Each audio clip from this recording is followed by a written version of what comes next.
Welcome to A Course in Miracles, the practice. Understanding is not necessary to apply these daily practices. As you practice this daily, understanding will come. Some of the exercises, all of which are simple, over the next 365 days, your mind will want to resist.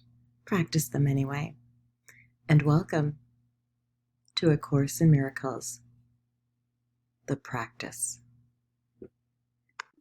Welcome to A Course in Miracles, the practice. Today we are on practice prompt 152. The prompt for today's practice is, the power of decision is my own. No one can suffer loss unless it be his own decision. No one suffers pain except his choice elects this state for him. No one can grieve nor fear nor think him sick unless these are outcomes that he wants. No one dies without his own consent. Nothing occurs but represents your wish, and nothing is omitted that you choose. Here is your world, complete in all details. Here is its whole reality for you, and it is only here salvation is. You may believe that this position is extreme and too inclusive to be true, yet can truth have exceptions? If you have the gift of everything, can loss be real? Can pain be part of peace, or grief of joy? Can fear and sickness enter in a mind where love and perfect holiness abide? Truth must be all-inclusive, if it be the truth at all.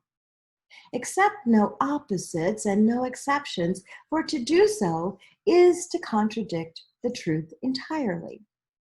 Salvation is the recognition that the truth is true and nothing else is true. This you have heard before, but may not yet accept both parts of it. Without the first, the second has no meaning. But without the second, the first is no longer true. Truth cannot have an opposite. This cannot be too often said and thought about. For if what is not true is true as well as what is true, then part of truth is false, and truth has lost its meaning. Nothing but the truth is true, and what is false is false.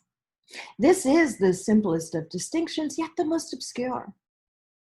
But not because it is a difficult distinction to perceive.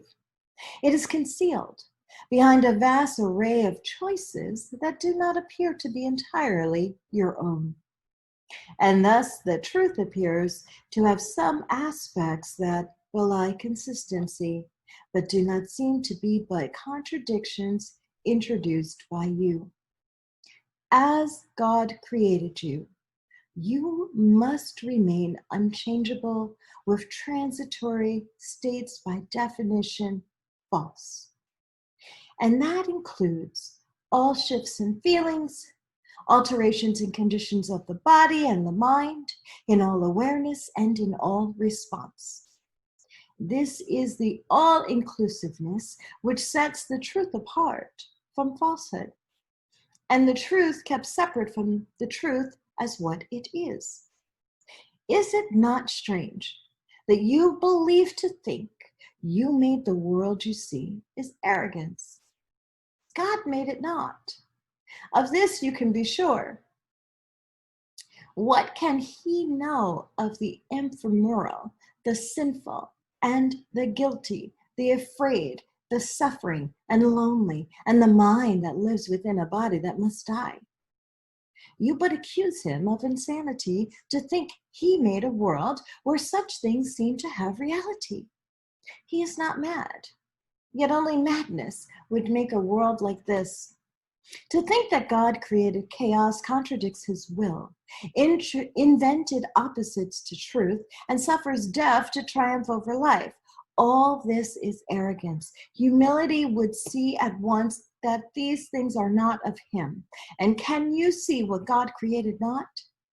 To think you can is merely to believe you can perceive what God willed not to be. And what could be more arrogant than this? Let us today be truly humble and accept what we have made as what it is. The power of decision is our own. Decide to accept your rightful place as co-creator of the universe, and all you think you made will disappear.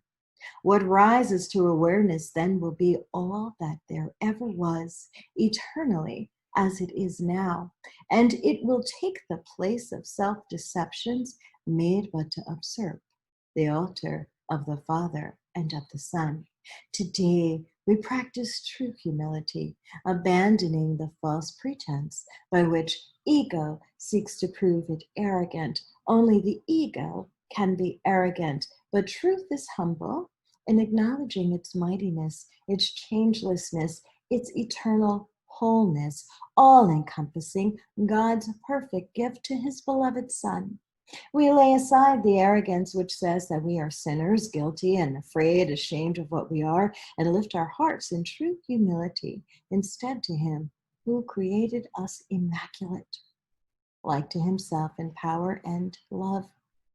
The power of decision is our own, and we accept of him that which we are and humbly recognize the Son of God. To recognize God's Son implies as well that all self-concepts have been laid aside and recognized as false.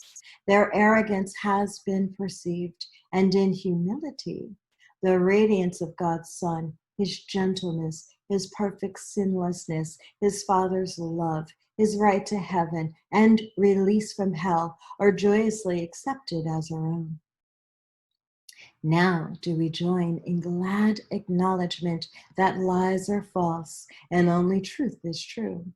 We think of truth alone as we arise and spend 5 minutes practicing its ways, encouraging our frightened minds with this: the power of decision is my own. This day I will accept myself as what my Father's will created me to be. Then we will wait in silence, giving up all self-deceptions as we humbly ask ourselves that he reveal himself to us. And he who never left will come again to our awareness, grateful to restore his home to God as it was meant to be. In patience, wait for him throughout the day, and hourly invite him with the words with which the day began, concluding it with the same invitation to yourself. God's voice will answer, for he speaks for you and for your Father. He will substitute the peace of God for all your frantic thoughts, the truth of God for self-deceptions, and God's Son for your illusions of yourself. I'm Keisha Dixon. This has been A Course in Miracles, the practice prompt 152. The power of decision is my own.